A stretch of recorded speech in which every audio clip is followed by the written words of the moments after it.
दोस्तों, अगर आप भी पहले टेस्ट में बुमराह की लाजवाब गेंदबाजी देखकर खुश हैं, तो हमारी इस वीडियो को दिल से एक लाइक जरूर कीजिएगा।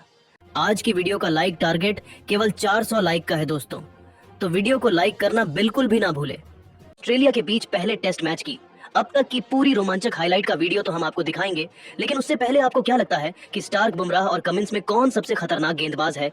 अपनी कीमती राय नीचे कमेंट करके जरूर बताइए।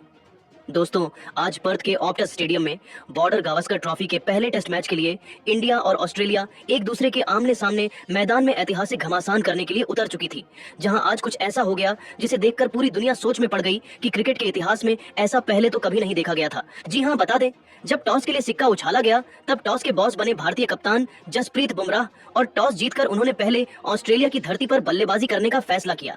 और जब प्लेइंग 11 का ऐलान हुआ तब भारत के लिए आज नीतीश कुमार रेड्डी और हर्षित राणा को डेब्यू करने का मौका मिला। और दिलों को जोश से भर देने वाले दोनों देशों के नेशनल एंथम के बाद टीम इंडिया को विस्फोटक शुरुआत दिलाने कमाल लाजवाब राहुल के साथ यशस्वी जायसवाल की तूफानी जोड़ी मैदान में उतरी थी, जिनके कंधों पर पहली बार ऑस्ट्रेलिया में अपनी बैटिंग से सबको प्रभावित करने और भारत को एक अच्छी शुरुआत दिलाने की बड़ी जिम्मेदारी थी। उनके सामने पहले ओवर में ही गेंदबाजी से आग उगलने आए थे मिचेल स्टार्क, जिनकी पहले ही गेंद वाइड हुई और मुफ्त के 4 रन के चलते टीम इंडिया का खाता खुला। पर दोस्तों, उसके अलावा मिचेल स्टार्क ने अपने ओवर में लाजवाब गेंदबाजी का नमूना दिखाया।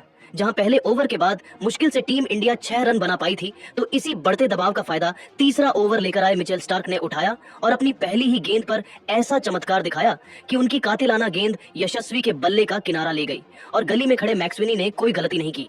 जहां ऑस्ट्रेलिया में पहली चुनौती में तो यशस्वी बुरी तरीके से फ्लॉप साबित हुए और 8 गेंदें खेलकर बिना खाता खोले इस खिलाड़ी को पवेलियन लौटना पड़ा। और टीम इंडिया की तूफानी शुरुआत की उम्मीद पर तो स्टार्क ने पहले ही पानी फेर दिया। उनके आउट होने के बाद अब देवदत्त पद्दिकल को मैदान में मोर्चा संभालने के लिए भेजा गया था, लेकिन स्टार्क की गेंद का सामना कर पाना उनके बस की बात कहां थी। उन्हें तो हवा भी नहीं लग रही थी कि गेंद आ कहां रही है और जा कहां रही है। यहां तक कि एक रन भी स्कोर बोर्ड में जोड़ पाना नामुमकिन था। धीरे धीरे यह दोनों टीम इंडिया को मुकाबले में जीवित रखने की भरपूर कोशिश कर रहे थे। 9 ओवर में टीम इंडिया ने 14 रन बनाए थे, लेकिन दोस्तों, उनकी यह रणनीति ज्यादा लंबी नहीं चली और फिर ऑस्ट्रेलिया के गेंदबाजों ने ऐसा सितम ढाया कि भारत के बैटिंग क्रम को ताश के पत्तों की तरह बिखेर दिया। जहां 11वां ओवर लेकर आए हैजलवुड ने ओवर की अंतिम गेंद पर पद्दिकल को अपने जाल में फंसाया। गेंद उनके बल्ले का बाहरी किनारा लेकर सीधा विकेट कीपर कैरी के दस्तानों में चली गई, जहां पद्दिकल तो 23 गेंदें खेलकर खाता भी नहीं खोल पाए थे और केवल 14 रनों के स्कोर पर टीम इंडिया के 2 धुरंधर घुटने टेक चुके थे।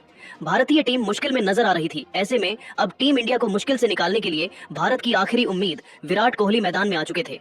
आते ही विराट कोहली ने भी गेंदबाजों ने कड़ी अग्नि परीक्षा लेना शुरू किया। 16वां ओवर लेकर आए पैट कमिंस की अंतिम गेंद पर अपनी ट्रेडमार्क शानदार कवर ड्राइव से चौका बटोरकर विराट ने अपने तेवर ऑस्ट्रेलिया को दिखा दिए थे। 16 ओवर में ही टीम इंडिया ने 32 रन बना लिए थे। ऐसा लगा था कि राहुल और कोहली टीम इंडिया को मैच में मजबूत स्थिति में पहुंचा देंगे, लेकिन दोस्तों, तभी भारत की खुशियों को किसी की नजर लग जाती है और 17वां ओवर लेकर आए जोश हेजलवुड ने विराट कोहली को उस्मान ख्वाजा के हाथों कैच आउट करवाकर भारतीय बल्लेबाजी क्रम की कमर तोड़कर रख दी थी। जहां विराट कोहली 12 गेंदें खेलकर केवल 5 रन बना पाए और 32 के स्कोर पर ही भारत के टॉप 3 बल्लेबाज पेवेलियन चल दिए थे। पूरे देश का दिल टूट गया था, क्योंकि अब तो ऐसा लग रहा था कि टीम इंडिया 100 रनों से पहले ही ऑल आउट ना हो जाए। ऐसे में इस अनहोनी को टालने की जिम्मेदारी अब के एल राहुल के साथ ऋषभ पंत के मजबूत कंधों पर आ गई थी। राहत की बात यह थी कि राहुल सॉलिड फॉर्म में नजर आ रहे थे। अगले ही ओवर में कमिंस को चौका मारकर उन्होंने ऑस्ट्रेलिया की विकेट की खुशियों को मातम में बदल दिया, जिसके दम पर 20 ओवर में टीम इंडिया 40 रन 3 विकेट के नुकसान पर बना पाई थी। राहुल की फॉर्म टीम इंडिया के लिए अच्छी खबर थी, लेकिन दोस्तों, मिचेल स्टार्क की आंधी में आज कोई भी कहां टिकने वाला था। 23वां ओवर लेकर आए स्टार्क ने दूसरी गेंद पर राहुल को अपने जाल में फंसाया। उनके विकेट के लिए गेंदबाज और ऑस्ट्रेलिया के खिलाड़ियों ने जोरदार अपील की। हालांकि अंपायर को उससे कोई फर्क नहीं पड़ा। तब ऑस्ट्रेलिया ने थर्ड अंपायर का रुख किया और थर्ड अंपायर ने तो ग्राउंड अंपायर का फैसला बदल दिया और बताया कि गेंद राहुल के बल्ले का बाहरी किनारा लेकर विकेट कीपर के हाथों में गई है। और इसी के साथ केएल राहुल 26 रन 3 चौकों की बदौलत बनाकर एक गलत फैसले का शिकार हुए और 47 के स्कोर पर टीम इंडिया को चौथा सबसे बड़ा झटका लगा। उनके विकेट के बाद मैदान में ध्रुव जुरैल को भारत की डूबती नैया संभालने भेजा गया था, जिन्होंने आते ही मिचेल स्टार्क की गेंद पर गोली की तरह करार चौका लगाकर अपना खाता खोला और 25 ओवर में टीम इंडिया को 51 रनों तक पहुंचा दिया। इसी के साथ पहले सेशन का खेल भी खत्म हो गया, जहां लंच तक टीम इंडिया ने 51 रन बनाकर अपने 4 बल्लेबाज गंवा दिए थे। लंच के बाद यह दोनों टीम इंडिया को मजबूत स्थिति में ले जाना चाहते थे, जहां 27वें ओवर की पहली ही गेंद पर जुरैल ने कमिंस का स्वागत खूबसूरत चौका लगाकर किया था। लेकिन दोस्तों इस मुश्किल की घड़ी में यह युवा सितारा भी फ्लॉप साबित हुआ, जहां 28वां ओवर लेकर आए पार्ट टाइमर मिचेल मार्श ने जुरैल को लाबुसैन के हाथों कैच आउट करवाकर आधी टीम इंडिया को समेट दिया था। जहां ध्रुव जुरैल केवल 11 रन बनाकर पवेलियन चल दिए और 28 ओवर में 60 रनों पर ही भारत के 5 बल्लेबाज ऑस्ट्रेलिया के सामने घुटने टेक गए थे। ऐसे में अब वॉशिंगटन सुंदर को ऋषभ पंत का साथ निभाने भेजा गया। लेकिन दोस्तों गिरते विकेटों की आंधी में मिचेल मार्श ने सुंदर को भी केवल 4 रन बनाकर पवेलियन चलताकर भारतीय बैटिंग क्रम को तहस नहस कर दिया था। पूरे हिंदुस्तान में मातम छा गया था। अब डेब्यूटेंट नीतीश रेड्डी पंत का साथ निभाने आ चुके थे। भारतीय टीम की हालत बेहद खराब लग रही थी। ऐसा लग रहा था कि टीम इंडिया शायद 100 रन भी ना बन पाए। केवल ऋषभ पंत ही टीम इंडिया की आखिरी उम्मीद बनकर मैदान में टिके हुए थे और ऑस्ट्रेलियाई गेंदबाजों का चट्टान की तरह डटकर सामना कर रहे थे।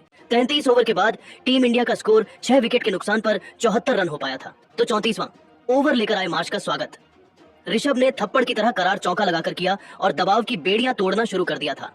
तो दूसरी तरफ जैसे ही पारी के 36वें ओवर में नेथन लायन आते हैं, उनके खिलाफ ढाबा बोलते हुए बिल्कुल सीधे चौका जड़कर नीतीश ने भी आक्रामक रुख अपनाना शुरू कर दिया था। तो 5वीं गेंद पर नीतीश ने 2 कदम आगे निकलकर इस बार कवर के ऊपर से गेंद को बाउंड्री के पार फेंक दिया।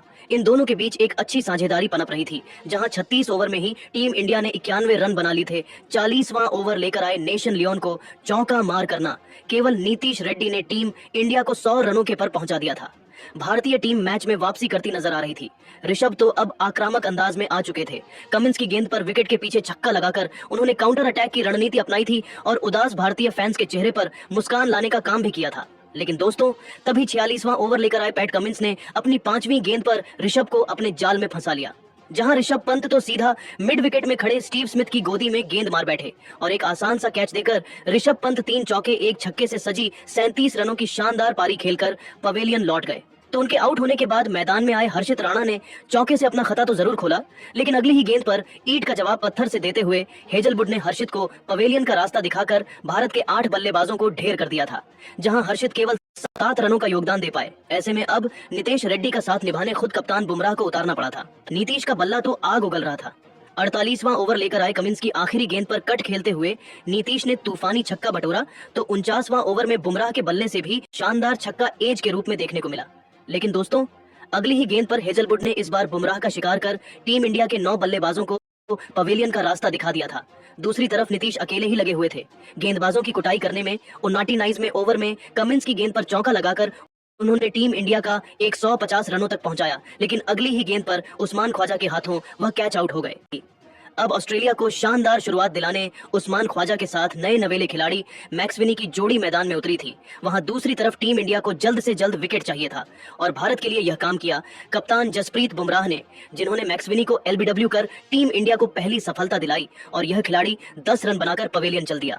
उनके आउट होने के बाद अब मैदान में आए थे मार्नस लाबुसैन, लेकिन भारतीय गेंदबाजों के सामने रन बनाना इतना आसान नहीं था। 5 ओवर में ऑस्ट्रेलिया में मुश्किल से 18 रन बना पाई थी। तो बुमराह ने कर बरपाते हुए इस बार उस्मान ख्वाजा को स्लिप में विराट के हाथों कैच आउट करवाकर टीम इंडिया को दूसरी सफलता दिलाई, जहां ख्वाजा केवल 8 रन बनाकर पवेलियन चल दिए। तो मैदान में आए स्टीव स्मिथ को खाता भी बुमराह ने खोलने नहीं दिया और 19 पर ही 3 धुरंधर ऑस्ट्रेलिया के भारत के आगे घुटने टेक गए थे। तो फिर गेंद लेकर आए हर्षित ने ट्रेविस हेड के विकेट उखाड़कर ऑस्ट्रेलिया की धज्जियां उड़ाकर रख दी और केवल 31 पर ही उनके 4 बल्लेबाजों को धूल चटा दी, जहां टीम इंडिया न केवल मैच में तगड़ी स्थिति में आ गई, बल्कि अब लाबुसैन और मिचेल मार्श जैसी बैटिंग कर रहे थे। लग रहा था कि ऑस्ट्रेलिया तो 100 रनों से पहले ही ऑन आउट हो जाएगी और पहले दिन टीम इंडिया को लीड मिल जाएगी। लेकिन दोस्तों अब आपको क्या लगता है कि टीम इंडिया ये पहला टेस्ट मैच जीत पाएगी या नहीं? अपनी कीमती राय नीचे कमेंट करके जरूर बताइए और ऐसे ही शानदार खबरें सबसे पहले जानने के लिए हमारे इस वीडियो को लाइक और चैनल को सब्सक्राइब करना बिल्कुल भी ना भूले। धन्यवाद।